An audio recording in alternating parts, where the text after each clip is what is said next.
ልጆቻችሁ በትምህርት ብቻ ሳይሆን በህይወትም ብልህ እንዲሆኑ ትፈልጋላችሁ? አብዛኛው ወላጅ የሚሳሳተው ስህተት ብልህነት መማር የሚጀምረው ከትምህርት ቤት ይመስለዋል። ነገር ግን አይደለም። ቁልፉ እጃችሁ ላይ ነው ያለው። ሰላም፣ እንዴት ናችሁ? ሶስና እባላለሁ፣ የልጆች አስተዳደግ ባለሙያ ነኝ። እንኳን ወደዚህ ቲቪ በደህና መጣችሁ። ሰብስክራይብ ያላደረጋችሁ ሰብስክራይብ እያደረጋችሁ ቤተሰብ እንሁን፣ የተሻለን ወላጆች ለመሆን እንስራ ላለሁኝ። የዛሬው ሀሳብ ለወላጆች ለሆኑ ሁሉ ይጠቅማል ብዬ አስባለሁ።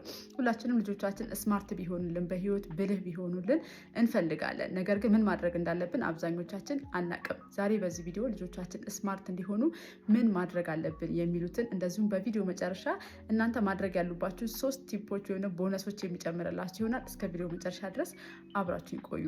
ልጆቻችን ስማርት እንዲሆኑ ምንድን ነው ማድረግ ያለብን? አንደኛው መጠየቅን አበረታቱ። ልጆች ለምን ብለው ሲጠይቁ ጥያቄያቸውን አትሰልቹ። ኢቭን መልሱን እንኳን የማታውቁት ከሆነ አብረን እንፈልግ፣ አብረን ሰርች እናድርግ ብላችሁ ለማወቅ ያላቸውን ጉጉት እንዲጨምር አድርጉላቸው። ልጆች እንግዲህ ለምን፣ እንዴት፣ ማን የሚሉ ጥያቄዎችን ዲቴል ይጠይቃሉ። በተለይ እነዚህ ስማርት የሆኑ ልጆች ከሆኑ በጣም ነው የሚጠይቁት። እኛ በዛን ጊዜ ወሬኛ ናቸው የሚል ስያሜ ነው የምንሰጣቸው። ነገር ግን ለማወቅ ጉጉት ያላቸው ልጆች ስማርት ናቸው ማለት ነው። ሶ ጥያቄያቸውን መመለስ አለባችሁ። መመለስ ካልቻላችሁ ደግሞ አብራችሁ ያንን ነገር ለመፈለግ ጉጉት እንዲያድርባቸው ማድረግ አለባችሁ ማለት ነው። ሁለተኛው የስክሪን ሰዓታቸውን፣ የቲቪ ወይም ደግሞ የስልክ ሰዓታቸውን በመቀነስ አካላዊ እንቅስቃሴ ያለው ጨዋታ ላይ፣ የሚገጣጠሙ ነገሮች ላይ፣ የሚሞከሩ አይምሯቸውን ሊያሰሩ የሚችሉ ጨዋታዎች ላይ ዝንባሌያቸውን እንዲያደርጉ ማገዝ አለባችሁ። በዛ ውስጥ የአእምሮ እድገታቸው እየዳበረ፣ ኢማጂኔሽን ስኪላቸው፣ የፈጠራ ክህሎታቸው እየዳበረ ይመጣል ማለት ነው። ቲቪ ላይ ወይም ስልክ ላይ ብቻ ከሆነ ግን እዛ ነገር ላይ ብቻ ነው ትኩረታቸው የሚሆነው። ሰው ምንም ለፈጠራ የሚጠቀሙት ነገር ወይም ደግሞ ለመፍጠር የሚጥሩት ነገር የለም። ኢማጂኔሽን ስኪላቸውም ያን ያህል ላይ ያድግ ይችላል። ሶ ዝንባሌያቸውን ወደ ጨዋታ እንዲሆን ማበረታታት አለባችሁ ማለት ነው። ሶስተኛ የንባብ ባህላቸው እንዲዳብር አድርጉ። ኢቭን ገና ማንበብ ያልጀመሩ ልጆች እንኳን ቢሆኑ እናንተ እየተረካችሁላቸው እንደ ታሪክ እንደ ተረት እያደረጋቸው እየነገራችኋቸው ኢማጂኔሽን እስኪላቸው በዛ ውስጥ እንዲጨምር፣ የቋንቋ እድገታቸው እንዲዳብር ስለሚያደርጋቸው ዝንባሌያቸው ወደዛ እንዲሆን እናንተ ራሳችሁ እያነበባችሁ ማሳየት አለባችሁ። የኔ ልጆች 2 ዓመት ከ7 ወር ናቸው፣ መንታ ናቸው እና እኔ ያው ኮንተንት ለማዘጋጀት የሚሆን አንዳንድ ነገሮችን ለማንበብ ይሁን ብዙ ጊዜ እስክሪፕቶ እና ደብተር እጠቀማለሁ። አንዳንዴ መጽሐፍም አነባለሁ በሚመቸኝ ጊዜ። እነሱ አሁን ምንድነው ዝንባሌያቸው ኢቭን ተረቶችንም እነግራቸዋለሁ። አሁን ምንድነው በቃ እስክሪፕቶና ደብተር ሲያዝ እኔ ይዤ ስቀመጥ ለእነሱ መስጠት አለብኝ። ስለዚህ ያንን ነገር በቃ ኢንተረስትድ ሆነውበታል። ምንድነው እሱ እኔ ሲይዝ ስለሚያዩ ነው። ስለዚህ እናንተ እያያዛችሁ እያሳያችሁ ለእነሱ እየተረካችሁ ማንበብ እንኳን ባይችሉ በጣም ነው የሚረዱት፣ ኢማጂኔት የሚያደርጉት ከምታስቡት በላይ። አሁን የ2 ዓመት ከ7 ወር ልጅ እንደዚህ ይረዳል ብዬ ሁላ አላስብም። ዝም ብዬ እስኪ ይስሙኝ እያልኩኝ አውርቼ በሌላ ጊዜ ግን ለመድገም ጥረት ሲያደርጉ አያቸዋለሁ። ስለዚህ ኢማጂኔሽን ስኪላቸው፣ የቋንቋ ክህሎታቸው እየጨመረ ይመጣል። ያ ደግሞ ስማርት እንዲሆኑ ያግዛቸዋል ማለት ነው። ስለዚህ የንባብ ባህልን ማዳበር አለባችሁ። ሌላኛውና አራተኛው ከስህተት እንዲማሩ ልትፈቅዱላቸው ይገባል። ሁላችንም እንግዲህ በስህተት ውስጥ ነው እየተማርን እየተሰራ ነው የምንመጣው። በተለይ ልጆች ሲሆን ደግሞ ተሳስተው እንኳን ያንን ነገር በራሳቸው መስራት እንዲችሉ፣ ትንንሽ ነገሮችን እንደየእድሜያቸው በራሳቸው ማከናወን እንዲችሉ ልትፈቅዱላቸው ይገባል። ጫማቸውን በራሳቸው ማሰር፣ ከተጸዳዱ በኋላ መታጠብ ሊሆን ይችላል። ትንንሽ ነገሮችን ብቻ ካልሲያቸውን ማድረግ፣ ማጠብ፣ እንደዚህ አይነት ነገሮችን በራሳቸው እንዲሞክሩ ልትፈቅዱላቸው ይገባል። የኔ ልጆች ምሳሌ እያደረግኩኝ ነው የምነግራቸው ብዙ ጊዜ። ለምንድን ነው ለእናንተ የሚጠቅማቸዋል ብዬ ስለማስብ አንዳንድ ነገሮችን ፕራክቲካሊ እያየውም ስለሆነ ሳይንሱ የሚለውን ብቻ ሳይሆን ፕራክቲካሊ ይሄ ነገር ትክክል ነው አይደለም፣ ይሰራል አይሰራም የሚለውንም ነገር እያየው ስለሆነ ማለት ነው። እና አሁን ላይ ገና እድሜያቸው 3 ዓመት አልሞላም፣ ግን በጣም ብዙ ነገሮችን በራሳቸው እንዲያደርጉ አበረታታቸዋለሁ። ፖፖ ካካ ብለው ሽንታቸውን ሸንተው በራሳቸው እንዲደፉ፣ ከዛ ምን ያጥባቸዋለሁ፣ ግን ደግሞ በራሳቸው እንዲለማመዱ ተጨማሪ አደርጋቸዋለሁ።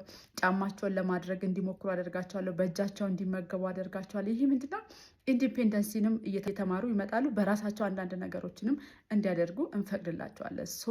እንደየእድሜያቸው ማድረግ የሚገባቸውን ነገር ለነሱ ልትተውላቸው ይገባል። ስህተትን ፍቀዱላቸው። ፐርፌክሽን መጠበቅ የለብንም። ልጆች ሲሆኑ ፐርፌክት ያንን ነገር እንዲያከናውኑ ምናምን እንፈልጋለን። አንዳንድ ወላጆች ግን አይደለም፣ እየተሳሳቱ ያንን ነገር እንዲያደርጉ ልትፈቅዱላቸው ይገባል ማለት ነው። ምን እንዲሆን ያግዛቸው? ፕሮብሌም ሶልቪንግ እስኪላቸው እንዲዳብር ያደርጋቸዋል። ችግሮችን በራሳቸው ለመፍታት ጥረት እንዲያደርጉ፣ ሁልጊዜ ሰዎችን መጠበቅ እንደሌለባቸው፣ ሁልጊዜ ጥገኛ መሆን እንደሌለባቸው እያስተማርናቸው እንመጣለን ማለት ነው። አስተውሉ ወላጆች፣ ብልህ ልጅ ማለት ጥያቄዎችን ሙሉ ለሙሉ የሚመልስ ሳይሆን ለመጠየቅ የማይፈራ ለማወቅ ጉጉት ያለው ማለት ነው። በመጨረሻም ቦነስ ወዳልኳችሁ ቲፕ ሊድ አንደኛ ምን ማድረግ አለባችሁ? እናንተ ራሳችሁ አርአያ መሆን አለባችሁ። ሮል ሞዴል መሆን አለባችሁ። ቅድም እንዳልኳችሁ እኔ ብዙ ጊዜ ደብተርና እስክሪፕቶ ከእጅ ላይ ስለማይለይ የኔ ልጆችም ከህፃንነታቸው ኢንተረስታቸው ከስክሪን ይልቅ ከቲቪ ከምናምን ይልቅ ወደዛ ነው እና እናንተ አርአያ ሆናችሁ ማሳየት አለባችሁ። ልጆች ከሚነገራቸው በላይ አድርገን የምናሳያቸውን ነገር ያንን ነገር የማከናወን እድላቸው ያንን ነገር የመቀበል እድላቸው ከፍተኛ ነው። ሶ አርአያ መሆን ይኖርብናል ማለት ነው። ሁለተኛው ማድረግ ያለብን ነገር ስሜታቸውን እንዲቆጣጠሩና ስሜታቸውን እንዲረዱ ልታስተምሯቸው ይገባል። አሁን የተሰማ ደስታ ነው፣ አሁን የተሰማ ሐዘን ነው፣ አሁን የተሰማ መከፋት ነው እያልን ያንን ነገር ግን በራሳቸው መቆጣጠር እንዲችሉ ልታስለምዷቸው ይገባል። ሶስተኛው ቲፕ ነገር ለመስራት ሲሞክሩ የመጨረሻ ውጤቱን ሳይሆን ሂደቱን አድንቁላቸው። ለማድረግ ያንን ነገር ለማከናወን ያደረጉትን ጥረት፣ ይህንን ነገር ለማድረግ ያደረግከው ጥረት ወድጀዋለሁ፣ ጎበዝ ነህ፣ በዚህ ነገር ላይ ብዙ ጥረሃል እያልን ጥረታቸውን ብቻ ማድነቅ ይኖርብናል እንጂ ሁል ጊዜ የሚያመጡትን ውጤት ብቻ እያየን የመጨረሻ ኢንድ ሪዛልታቸውን ማድነቅ የለብንም። በጥረት የሆነ ነገር ላይ መድረስ እንደሚቻል ያስባሉ ማለት ነው። ሶ ልጆቻችሁ ላይ እነዚህን ያልኳቸውን ቲፖች የምተገብሩ ከሆነና ለዚህ ለሚያደርጓቸው ጥረቶች እነሱ በራሳቸው ያንን ነገር ሲያደርግ እንኳን እናንተ ሰፖርት ካደረጋችኋቸው ልጆቻችሁ በጣም ብልህ በህይወታቸው ሙሉ ብልህ የመሆን ቤዝ ይኖራቸዋል፣ መሰረት ይኖራቸዋል ማለት ነው። ቪዲዮን ጠቃሚ ሆኖ ካገኛችሁት ላይክ አድርጉት።